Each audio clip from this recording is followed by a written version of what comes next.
Hello, and welcome to Connecting Hope. In today's episode, I will be talking with Dr. Chad Allgood of the Division of Early Childhood Care and Development. The Division of Early Childhood Care and Development helps families access the best possible care and education for their children, as well as supporting providers in the services of child care across the state of Mississippi. We hope the information that we share today will not only enhance, but equip you to better serve children and providers across the state of Mississippi.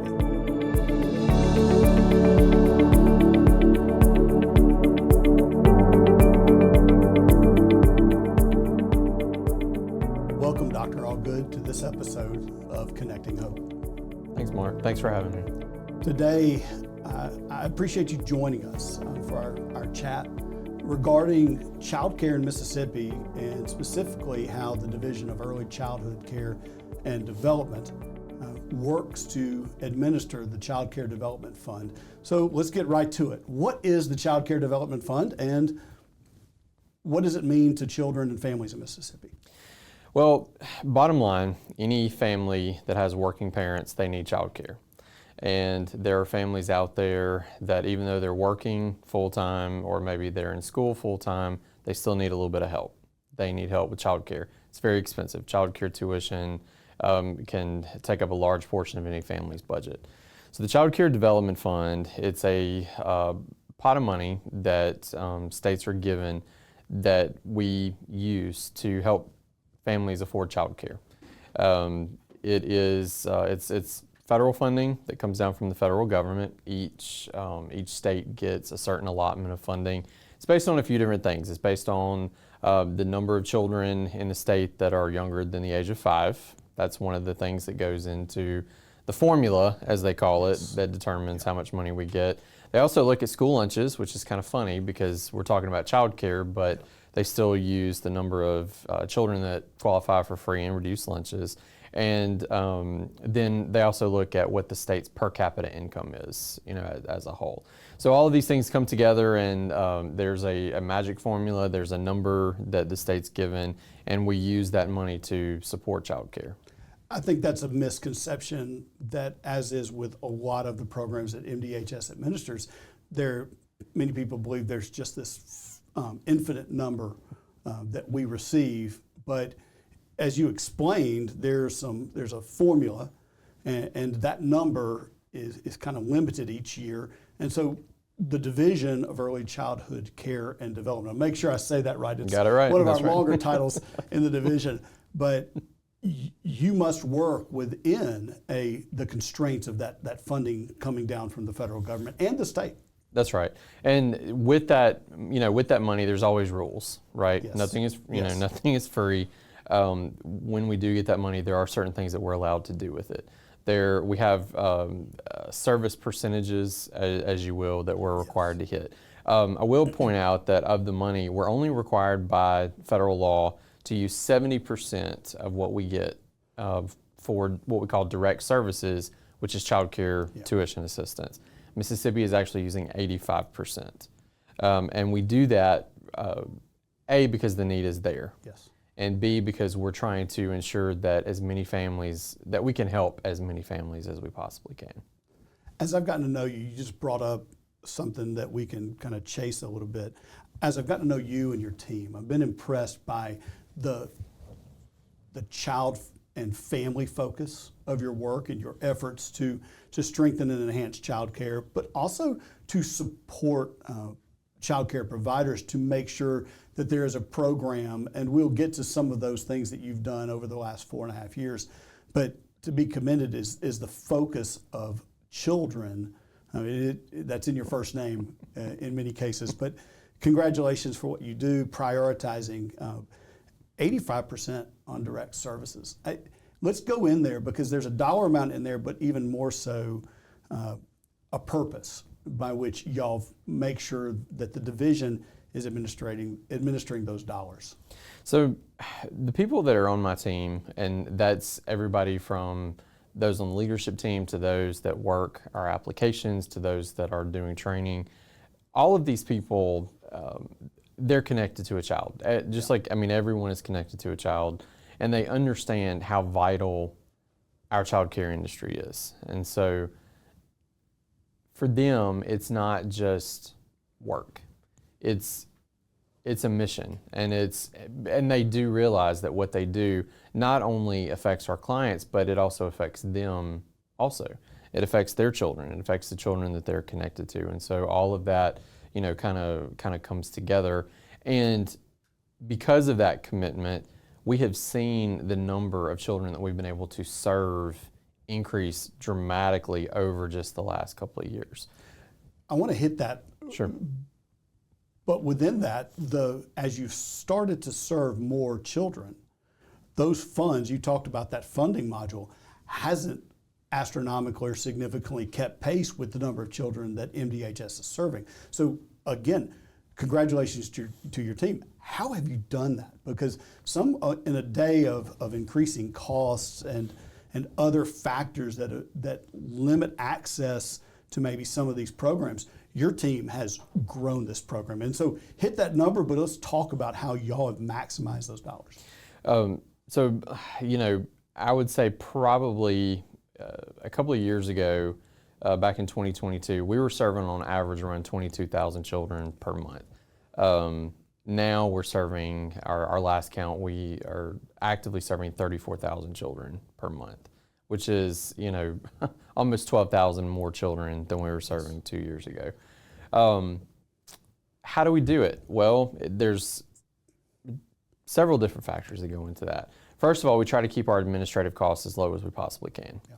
And we've tried to trim, like at our office, we try to automate as many things as we can. We've made a lot of improvements to our online application process. So the amount of people that have to touch those applications is reduced. Yeah.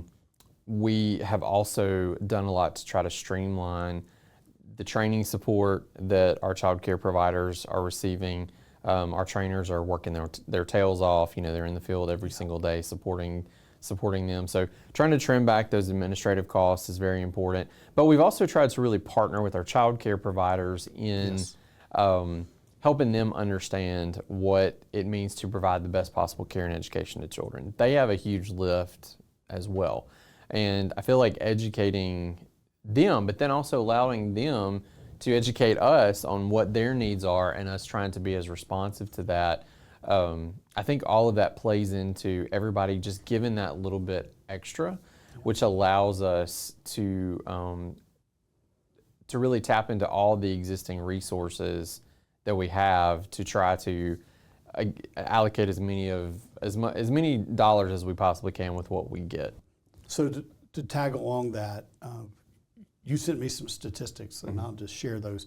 70% of the money that we received, and again, I'm teasing a dollar amount, we're not going to hit there, but 70% must be spent on direct services. Right. As you mentioned earlier, Mississippi is spending closer to 85% on direct services, but there's some other requirements and percentages that you must spend some of the Child Care Development Fund on. So let's touch a little bit on those. You've already mentioned partnering with child care providers, but also those are some of those are part of the funding mechanism that you have to reach out and touch. Right. So with the money that we receive, we do have the 70% rule.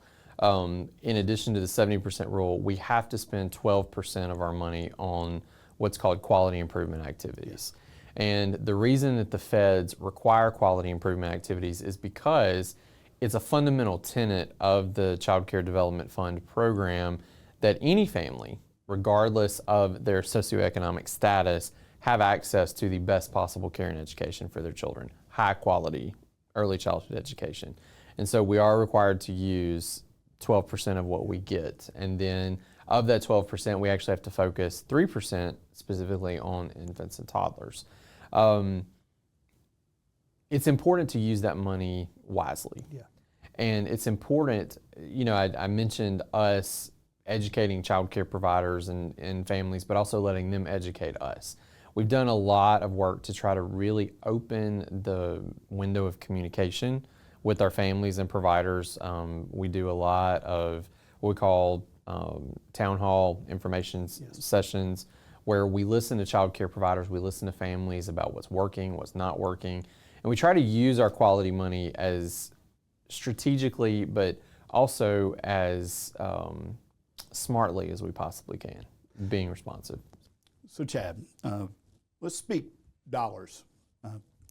Specifically the amount that the Division of Early Childhood Care and Development receives each year from the state appropriation through the legislature, the federal funding cycle, as well as kind of some grants that you administer, maybe they time limit in 2 to 3, 4 year periods, as well as any remaining COVID-19 related dollars. So the way that it works with our federal allocation, the federal government has a formula for every state, and we get a percentage of what's called the Child Care Development Fund, which I think I've mentioned before. Yes. So Mississippi, for this year, we received $129 million. That's the combination of federal dollars and state dollars. Okay. Of that, about $6 million is state dollars. And now we are required to appropriate a certain amount of money to draw down our full federal allocation, which is where the $6 million in state funds come from. So that's our maintenance of effort state match. Correct. So we are required to do a maintenance of effort and matching. Every penny of our state money goes for direct services. We don't use that for anything else. The federal money that we get also goes for direct services, and then we also offer other support services for early childhood education, just to make sure that our parents are getting the best possible care and education for their children. So that's our regular federal allocation. From the pandemic, we did receive quite a bit of federal funding, relief funding from different pieces of legislation. There was the CARES Act, then there was the CRSA Act, and then finally the American Rescue Plan Act, which was the biggest bulk of the funding that we received. In total, we got over $700 million in combination of those different pieces of legislation. And we used all of that money to directly support child care. Yes. We did a variety of different things. Again, we expanded the number of subsidy vouchers. So we're serving more families now than we ever have. And a big reason for that was because of the additional funding that we got. We also invested a lot of money in the workforce, in the child care workforce. We provided bonus incentives to teachers that were working very hard to continue to care for and educate these children. We also provided scholarships for teachers. They could use that scholarship money to get a credential that's specific for early childhood education or to get their associate's degree. We also have expanded just the in-service professional development that they receive. MDHS has made a very good decision to allocate the maximum amount of our TANF funding that we get. We're allowed by federal law to allocate a percentage of the TANF funds that Mississippi gets for direct services for child care, and we are using the total percentage allowable. There's not enough time to get to all the questions that your statements are actually creating in my head, especially you mentioned, and within that quality coaching, that training, usually as we've seen, as entities have automated some of their workflows, the more disconnected they have become from the customer service or even the clients or customers that they serve, the fewer touch points. In many cases, by freeing up some of that, using some of that automation, you've freed up staff to do just the opposite. Right. Another statistic you gave me, talking about your training workshops and your on-site coaching sessions. I think you know those numbers. So let's talk about those, but also how that training affects Mississippi's long-term capacity to educate and retain children from education. So yeah, I think we've tried to automate where we should automate things that need to be automated, but at the end of the day, child care is still a human service function. And I think to properly support that, we can't lose the human service component of the support that we're giving to our child care providers. And so it is important that we have people out in the field that are going to child care providers, that are providing training, that are providing on-site coaching. We've done pretty well, I will say, with that number. Just in 2024 so far, which we're just in July, so we're a little over the halfway mark. We've already offered over 1,600 training workshops. Now that's what you would think of it like a traditional training. Folks come, in a classroom setting, or sometimes they're done virtually. But over 1,600 of those, and then we've also done over 3,300 on-site training sessions, which is where we have someone that actually goes into a child care program and works side by side with the teacher and with the director. And let me stress the importance of the side by side component. Yes. It's important that my folks, when they're out there in the field, that when they're out there working with child care providers, I tell them all the time, you have to respect what these programs are doing. No two child care programs are alike. No two children's needs are alike, and we don't want to lose the specialization that these programs offer. We don't want to lose the expertise that these teachers have, because no one knows these kids better than the teachers and the directors in these programs. And for us to properly support those programs, we've got to listen. Like when we go in, it's important that our folks, ask the director, what are the issues that you see? I'm here to help you. What are the things that you see that we need to work on? Same things with the teacher. So it truly is a partnership. Like we say, our parents are our clients, our child care providers are our partners.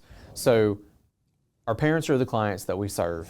Our child care folks, they're our partners in helping serve those clients. And it's important that we not only respect what child care providers are doing day to day, but also respect the perspective that they have on the CCDF program and how we can constantly evolve it to better meet whatever their needs are.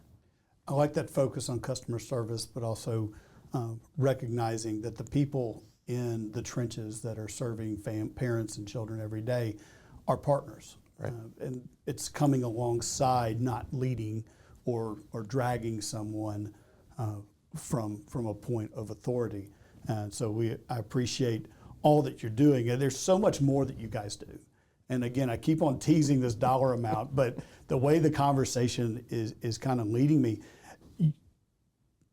DECCD does some amazing jobs. There's some other programs that you're offering within that funding context. Right. So it's not only the training.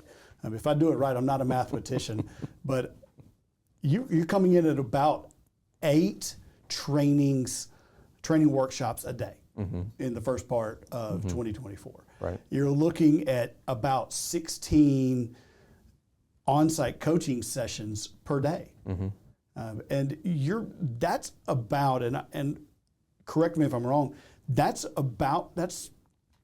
touching almost every provider during the year with some type of on-site coaching training based on the number of child care providers that are registered. And that's the goal. That's the goal. Any of our providers that are out there that want the help, that need some support, that want to be involved, we want to provide that to them. So we'll stop there and give a chance for you to pitch that program. If there's a provider that's listening or an advocate in a community that may have a new economic development program or has struggled with a child care desert, and that's one thing we'll talk about either in this episode or the next one, they're wondering how they can connect their child care industry in their community to these quality controls or quality supports, not controls, what would they do? The best thing to do is going to be to find their local resource and referral site. We're also about to, we have 4 mobile resource and referral sites that are getting very close to hitting the road. And if you go and you visit one of these resource and referrals, or we call them R&Rs, kind of like when you hear R&R, you think rest and relaxation. Yes.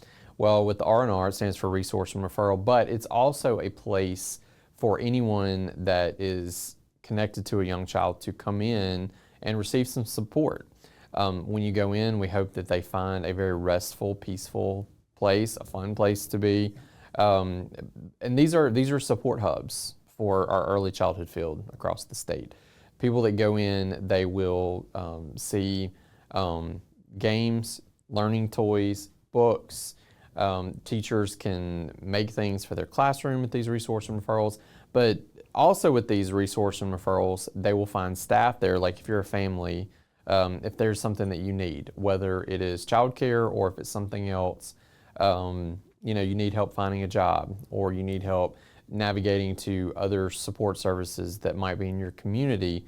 These resource and referral sites are where you should go. You're going to find staff that are going to help navigate you in the right direction. You're also going to find a connection to early childhood specialist, training specialist, if you will, that can help with, like, if you're a parent and you have something going on with your child, we have folks that can help you with that. Or if you're a child care provider and you need help setting up your classroom, or if you're a director and you need help setting up your budget, we have folks that will help you with that. So the best thing to do is, of course, to find your local resource referral. And the easiest way to do that is to go to our website. Yes. You go to mdhs.ms.gov, and you navigate to the Early Childhood Care and Education website or site web pages, and there's a resource and referral tab. It's easy to find, and you can type in your address, and it will show you whatever your closest resource and referral is. So along those lines, Dr. Allgood, you mentioned the sites across the state. How many do we have? And then what have you done over the past few years? Because I think even as recent as 2022, that number was Low. Mm-hmm. Historically, we've had about usually between 16 and 17 sites. It's for the whole state. We have 82 counties. Yeah. We have, using a portion of the funding that we've gotten and realizing how important it is to have these hubs in as many communities as possible, we are dedicating more of our quality funding to expanding the resource and referral. Like I said, we've had historically about 16 or 17. Right now we have 28, with the goal of hitting over 50 before the end of the year. Hence the idea of you're moving and creating more because they need to be closer to where the parents are. Right. The mobile R&Rs, that's kind of one of your babies, one of your brain children out of your team. Talk about those and where they will primarily be working. So these will be, when I say mobile, they will literally be rolling resource and referrals, rolling R&Rs. We are working with Mississippi State Extension Service to outfit 4 transit vans with the resources and all of that. These mobile resource and referrals will go out to those even more remote areas where there's not a stationary R&R site. Very rural areas, and there will be a schedule that they'll follow. The plan is they will hit those locations about every 2 weeks and on a rotating basis. And we will go out to communities where there are young children and where there are adults that are trying to serve these young children in a variety of different ways, and that's just another way that we can offer some additional support. Take the resources to people that can't necessarily get to the resources. One of the things that I think impresses me about the resource referral centers is toys for children, developmental toys. And I'm not an expert on this, but I've been around a teacher for the better part of my life. When children are at play, when children are experiencing and touching, they're learning. Right. So one of I think the blessings that I see coming out of the resource referral centers that people may not avail themselves to is that they can check out, parents and providers can check out these resources. Plus, as you mentioned, making lesson plans and arts and crafts for their class and getting the resources there. Let's talk a little bit about that, because that's a powerful tool that's available. So when you talk about educating young children, play is the essence of early childhood education. Young children, they have to explore, discover, they have to use their senses, and they can't do that if they're trying to just write on a worksheet or color a coloring sheet. It's kind of funny because even my mentors would say coloring sheets and ditto sheets, as we call them, those are ugly words. We don't talk about that. So providing high quality learning materials, toys, games that these children can use to enhance the environment where they're getting down, they're discovering they're discovering their surroundings, they're exploring through learning play, through educational play is important. And we provide all of those resources in the resource and referral site. That's the resource part of the resource and referral. And when you go in, they're organized by age group, they're organized by type of material, so it's easy to find. So let's say that you're a toddler teacher. It's easy for you to go in and find materials that are geared for toddlers. But even more than that, we also dedicate materials to children that have special needs. And so when you go in, you can also find materials for children that may have some sort of developmental delay or learning delay, because there are materials that are designed to support their learning, to support their development. So you can find all that, and it's important that we continue to offer those services. I'm glad. I'm sorry. I hope I didn't interrupt, but we're going to have to probably do two to three episodes on this, because there's so much wrapped into what DECCD is doing. One of the things you mentioned is those developmental resources for children that may have developmental disabilities. That's not where it stops. The R&Rs also have the ability to move people about and help child care centers and providers, as well as parents, with that resource as well. That's right. So I mentioned the resources, but I also mentioned the training. Yeah. Mississippi, we're very fortunate, because one of the things that we have the Mississippi Early Childhood Inclusion Center, which is at the University of Southern Mississippi. They've been a long-time valued partner of this division and of this agency, and they offer exclusive training for working with children who have special needs, but both for parents and for child care providers. We also offer free developmental screenings through them, all free of charge. Those are done at the resource and referral sites. If it's discovered that a child may need a little bit of additional support, they can help route that family to the proper early intervention services that may be necessary. And yeah, it's all designed to be holistic in nature. Yes. So whoever comes into a resource and referral, or whoever contacts this division, or whoever contacts any of our partners that we have out there, I've mentioned a couple, yeah. There's several others that are out there. Anybody that taps into that network, and that's why we call it a network, whether it's a parent, a teacher, a grandparent, an aunt, an uncle, or just someone that wants to know more about how young children learn, they're going to get directed in the right way for whatever their needs are.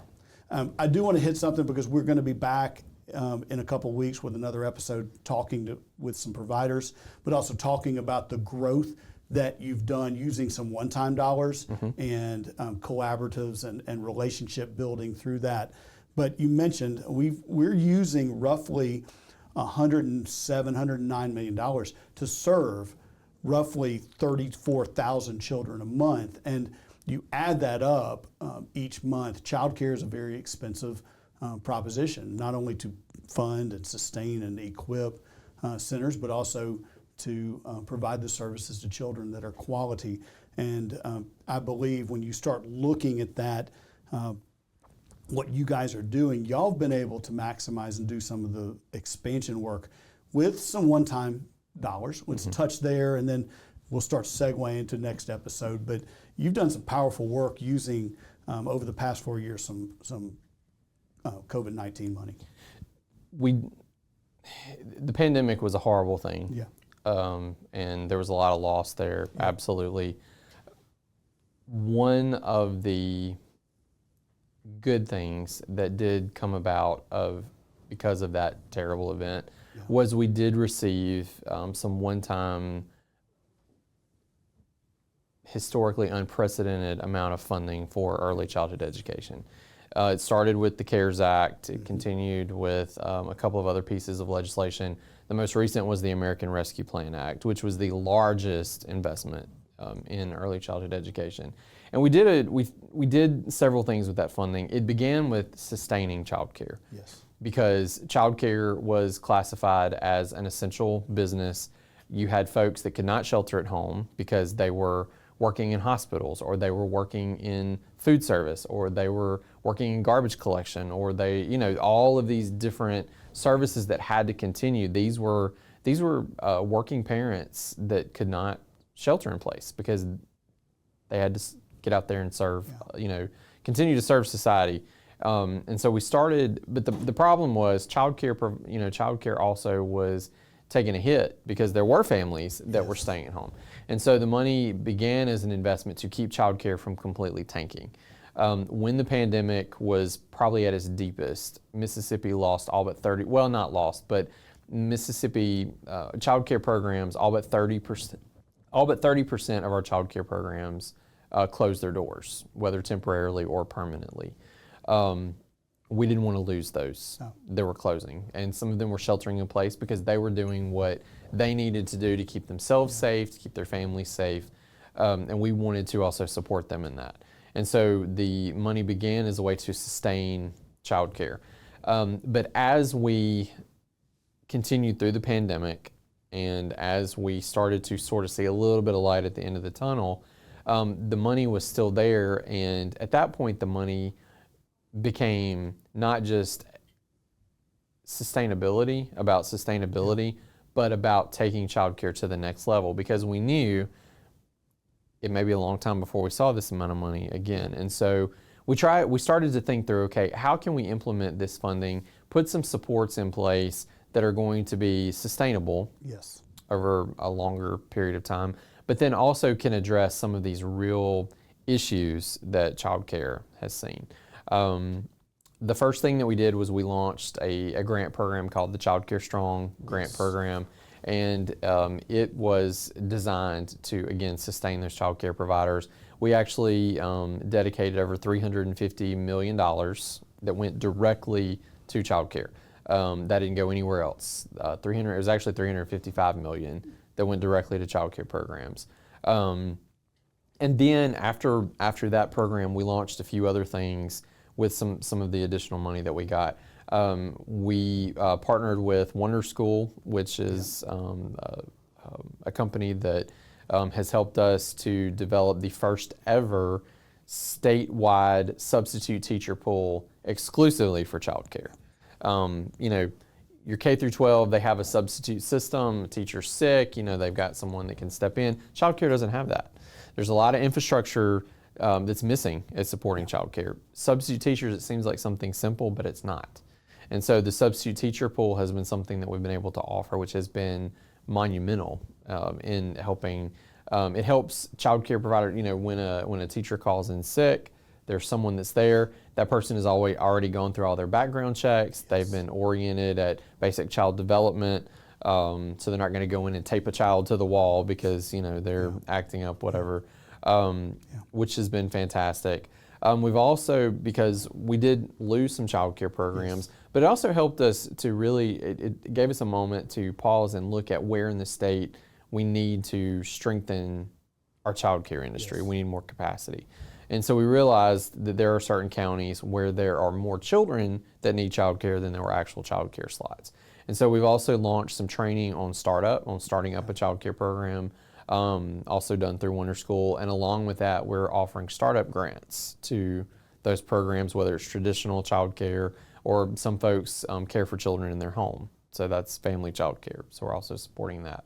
And with those training programs, we're trying to target more services specifically for infants and toddlers because we have a lack of infant toddler slots. Children that have special needs, that's always something that we could use more support for.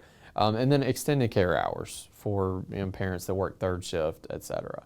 And again, we're trying to focus on recruiting in those child care deserts, if you were.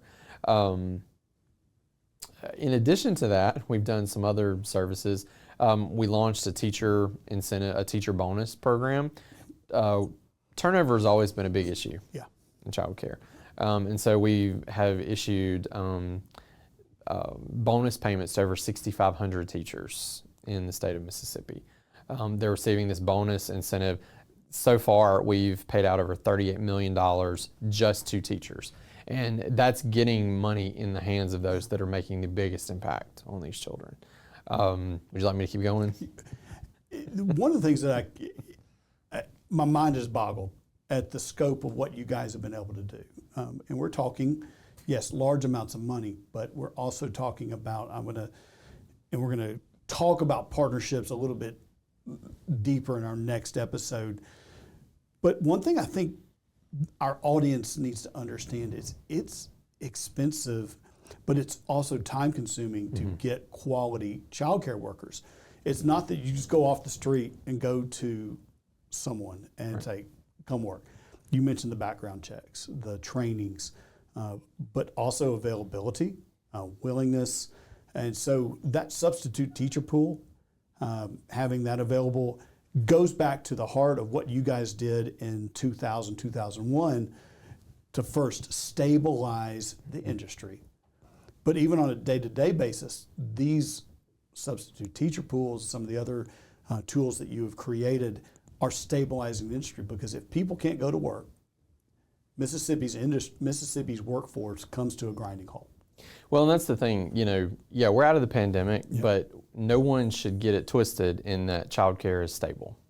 Childcare is still a very delicate, very fragile industry. And childcare providers, our childcare, those that own these childcare programs, we ask a lot of them.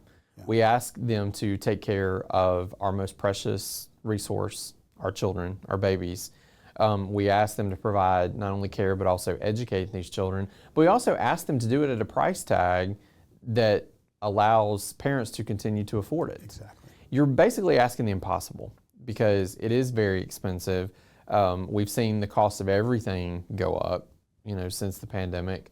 And childcare is not cheap. It's not cheap to do.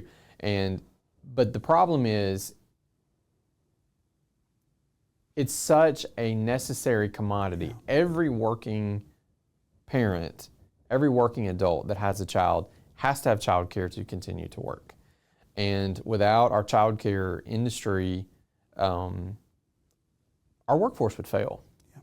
It would fail. And childcare needs help, because again, when you look at providing these wonderful services to these children, it comes at a cost. Yeah. And childcare providers can't really charge what it really costs them, because if they did, parents wouldn't be able to afford it. And that's kind of that's something that we're seeing nationwide, as a real issue. How do we continue to build childcare? How do we continue to strengthen it? And to me, the answer is very, very simple. We have to invest. We have to invest in childcare. So that speaks to kind of where we're going to come to the end of this first session on Connecting Hope. If there's one piece that we could leave our listeners today, the floor is yours, because we don't want to leave a touch point and somebody may miss the next episode. So the floor is yours. Give me something that's important to you, you want our listeners to understand. I think back to my history with this field. It was an accident that I got into this field. It was not an accident that I continued in this field.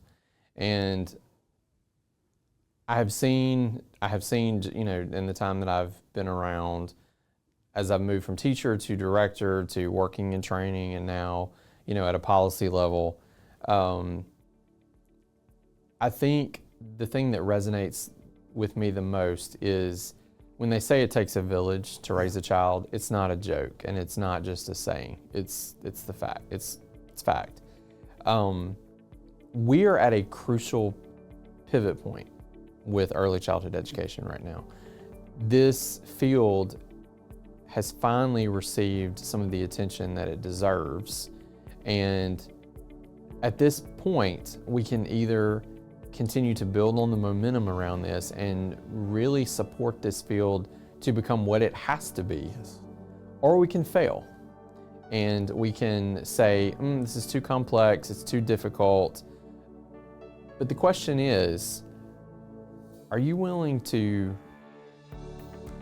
bank on not seeing the right investment? Are you willing to bet the future on that? Because with childcare, we say that childcare is the backbone of our workforce. It absolutely is. But this isn't just about supporting today's workforce. This is about supporting tomorrow's workforce. What is more important to invest in than our future, which is our children? So in the next episode, we'll not only have providers, but we're going to dig deeper into the impact that childcare has for our future workforce. That is one of the issues of childcare facing for the next century and probably beyond. I appreciate your time coming today. My head is spinning based on the amount of knowledge, but also thank you for the work that you do, the dedication that your team and under your leadership has brought to childcare in the state, because it's not just making a difference in this agency. We believe it's making a difference in the industry across the state. So thank you for joining us today. We look forward to seeing you in a couple more weeks for our second piece of this discussion about childcare and early childhood care and development in the state of Mississippi. Thank you for joining us.